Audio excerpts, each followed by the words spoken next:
Hurst Police just released dash cam video from a house explosion that left a wife and mother critically injured inside. It shows the danger officers and fire crews faced when they responded to the call about a truck slamming into the home. As you saw, officers were approaching the home when it exploded. Fox 4's Phil Alvarado is back on that scene with a closer look tonight. Phil.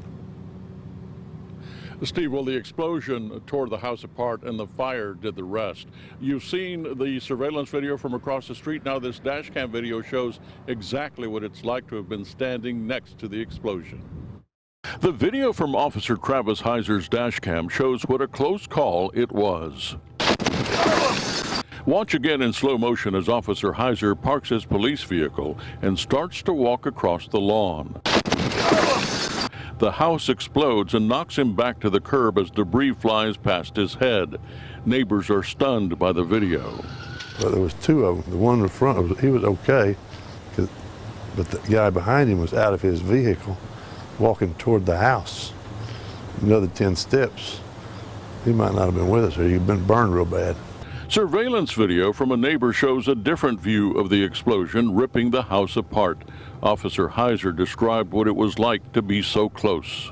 I just remember a big heat wave and something kind of pushing me from the side. The original call was about an SUV crashing into a house. No one knew it had damaged a gas line. When the guy rounded this turn, you can see the orange stripes over there.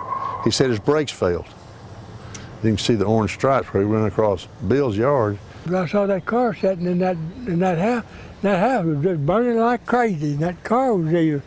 The dash cam video shows Officer Heiser following another officer to the scene.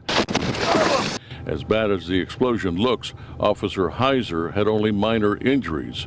The other officer went to the back of the home after the blast and discovered the homeowners and their adult son inside. Parkland Hospital says Dixie Bridges is in critical condition. Her husband Charlie is in good condition. Their son Christopher was also injured. He's out of the hospital. Who would have thought that lady in that house would get that kind of injury just in her home on Saturday afternoon? Just pretty much unbelievable. It's not clear if seen on the video standing in the front yard when the officers arrived, but the driver of the SUV, Arnulfo Castro, was arrested at the scene for driving without a license.